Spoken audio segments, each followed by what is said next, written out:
প্রবাস জীবনটা এক বিচিত্র জীবন। এখানে কাজে থাকলে সব কিছু নিয়মমাফিক হয়, যদি কাজ না থাকে রুমে থাকলে সব উল্টাপাল্টা হয়ে যায়। হ্যালো ইব্রান, আসসালামু আলাইকুম, কেমন আছো সব? আশা করি সবাই ভালো আছো। আমি আলহামদুলিল্লাহ আল্লাহর রহমতে অনেক বেশি ভালো আছি।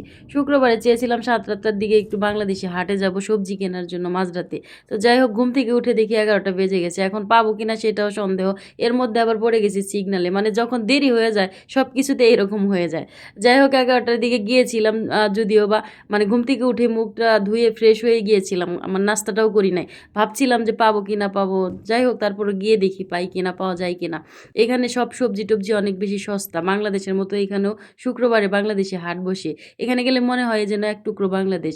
যাই হোক, তারপরে ক্ষুধা লেগে গিয়েছিল, যেহেতু রাস্তা থেকে স্যান্ডউইচ আর দুধ চা নিয়ে নিয়েছিলাম। সেটা খেতে খেতে আর সুন্দর নিদর্শন দেখতে দেখতে যাচ্ছিলাম, আর ভাবতেছিলাম আল্লাহর সৃষ্টি মাশাআল্লাহ কত সুন্দর।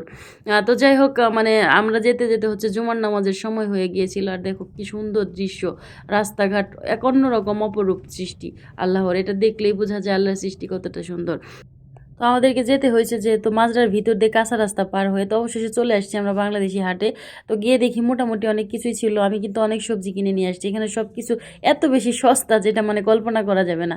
যাই হোক, কী কী কেনাকাটা করলাম অবশ্যই নেক্সট ভিডিওতে দেখাবো তোমাদের। তো সেই ভিডিওটা দেখতে হলে অবশ্যই আমার পেজটা ফলো দিয়ে পাশে থেকো।